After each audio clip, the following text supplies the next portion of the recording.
A successful businessman is accused of a brutal crime. The country's top lawyer takes on his case. But the deeper she digs, the more disturbing the truth becomes.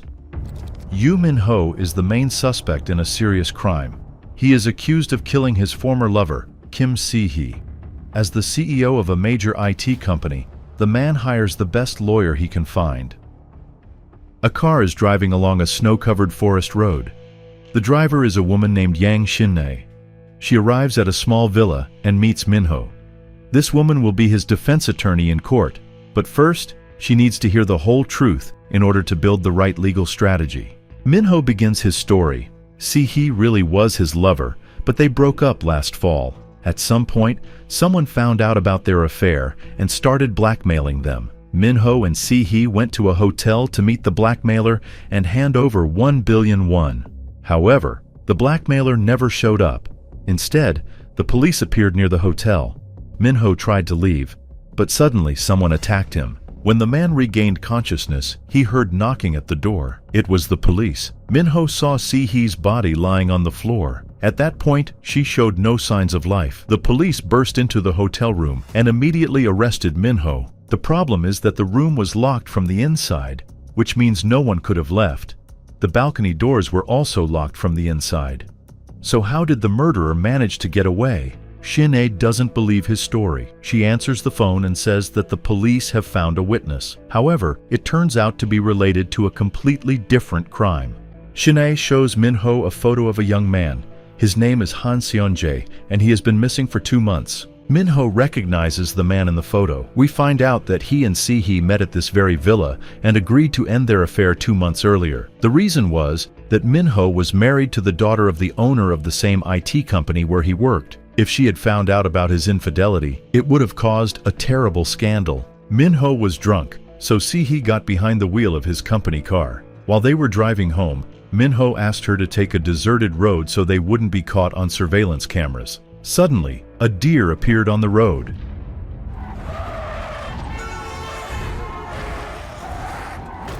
The crash involved 2 cars.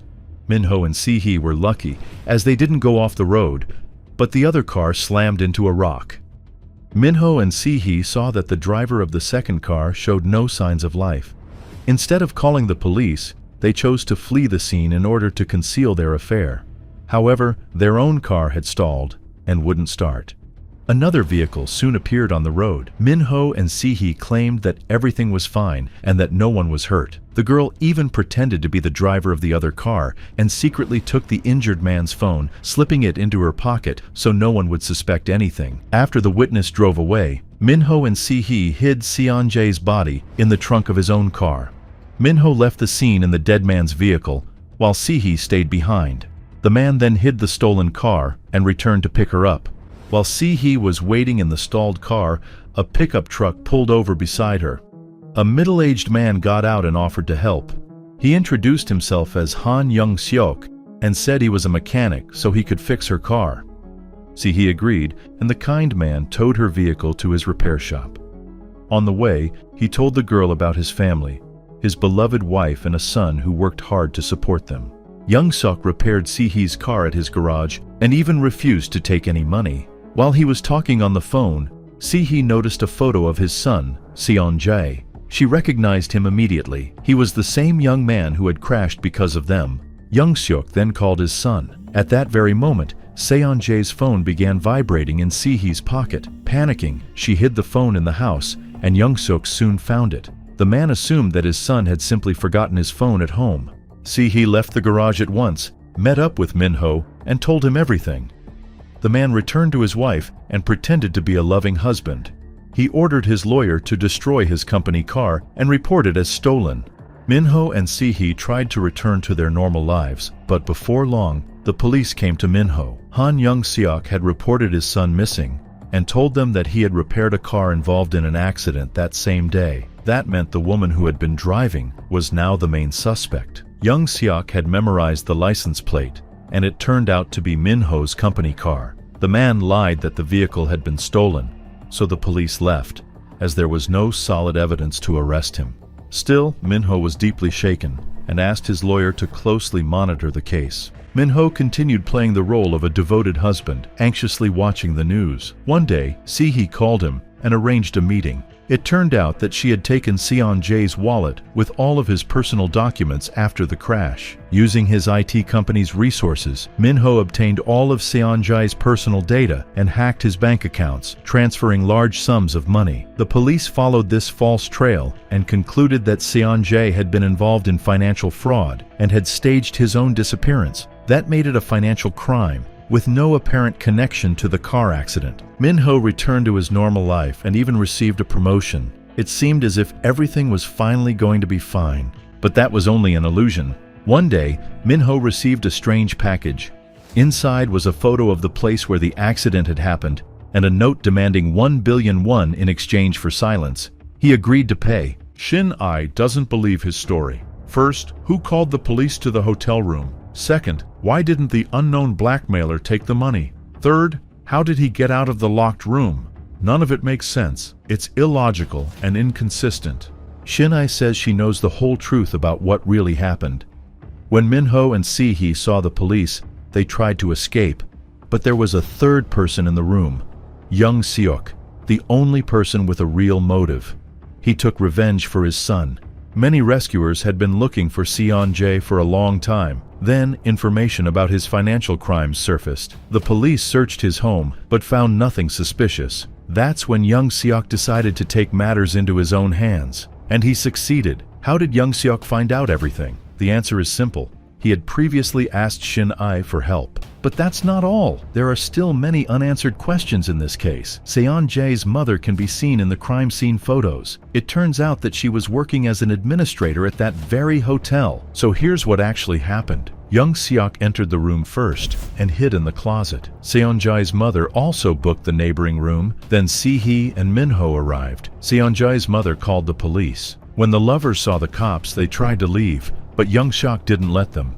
He was the one who committed the murder and then scattered the money around Si-hee's body. He escaped through the window, crossed to the neighboring room along a narrow ledge, and then left the hotel from there. Seon-jae's mother told the police that she had heard suspicious noises. The officers broke down the door and found Min-ho, along with Si-hee's body and a pile of cash. Meanwhile, Seon-jae's mother managed to close the window. Shin-hee says that she can defend Min-ho, but in that case, the police will learn the whole truth. Still, some details could be covered up, and more of the blame could be shifted onto Si-hee. For example, they could fabricate a different version of events, claiming that Si-hee drove Min-ho's company car alone and was involved in an accident. Shin-hee asks Min-ho where he hid Seon-jae's car, but he refuses to answer. The woman becomes angry and refuses to help him. She then suggests another possible explanation for what happened.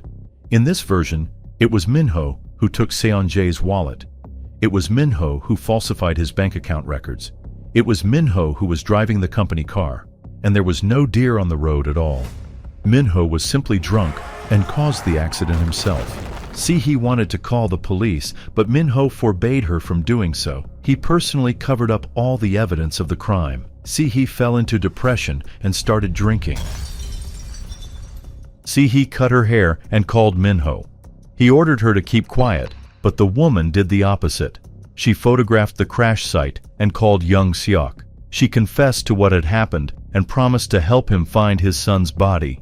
After that, Si-hee met with Min-ho to find out where he had hidden the body. Min-ho claims he actually saw Young Seok in the hotel room. Shin-hee immediately says that he is lying. The thing is that Seon-jae's mother doesn't work at that hotel. The woman said that only to force Min-ho to tell the truth. There were no other people at the crime scene. Min-ho did it himself. Only then does the man agree to reveal the entire truth. He met Si-hee in the hotel room, and she asked him to confess his guilt. She also said that Seon-jae's parents already knew everything. Min-ho lost his temper and attacked his former lover, then staged the scene to make it look like there had been a third person in the room. Shin-hee asks for a break so she can think everything over. That's when another shocking truth is revealed. It turns out that the woman who came to see Min-ho was not the lawyer Shin-ai, but Seon-jae's mother. Her name is Lee Hee-jung, and she is a professional actress. The woman was ready to do anything to find the killer and take revenge for her son. More than anything, she wanted to find his body. After asking the real Shin-ai for assistance, Hee-jung and her husband abducted her and went to meet Min-ho in her place. Hae-jung wants to find her son, so she suggests that Min-ho plant some evidence on Seon-jae's body, for example, Si-hee's bracelet, to frame her for the crime. She asks Min-ho where he hid Seon-jae's car. The man admits that he sank the car in a lake with the driver inside. Min-ho signs an agreement with Hee-jung and confesses that Seon-jae was still alive when he was about to push the car into the water.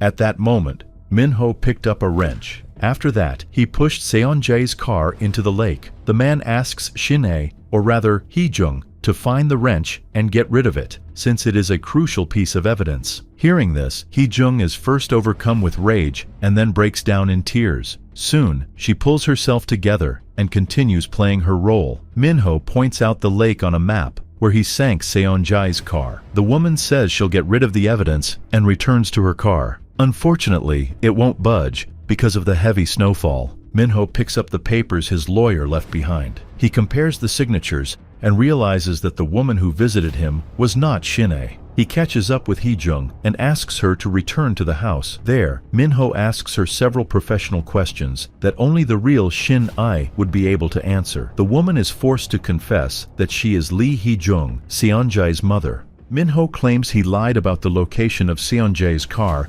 lunges at the woman, and calls the police. He injures himself and blames Hee-jung for it. The woman and her husband, who had been hiding nearby, are immediately arrested. Min-ho convincingly plays the role of the victim. Before long, the real Shin-ae arrives. Hee-jung tells the lawyer that she now knows the truth. Min-ho deliberately came to this villa. Seon-jae's car is in the nearby lake. Min-ho wanted to find and retrieve the wrench, since it was the murder weapon. Divers with special equipment arrive at the frozen lake. They pull Seon-jae's car out onto the shore. Now Min-ho will go to prison.